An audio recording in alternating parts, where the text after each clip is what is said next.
Máte radi krémový a lahodný puding? S našimi novými pudingmi Liana ho pripravíte rýchlo a jednoducho.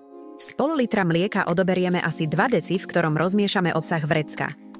Zvyšok mlieka privedieme k varu s 2-3 lyžicami cukru, potom pridáme pripravenú zmes. Za stáleho miešania varíme približne 2 minúty, až kým nám puding nezhusne.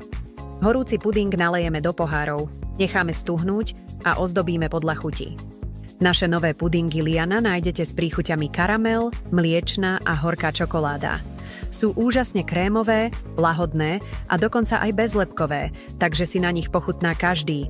A nezabudnite, vanilkový puding si jednoducho pripravíte z nášho zlatého krému, krémového prášku s vanilkovou príchuťou. Prajeme vám dobrú chuť, vaša Liana, kvalita v kuchyni.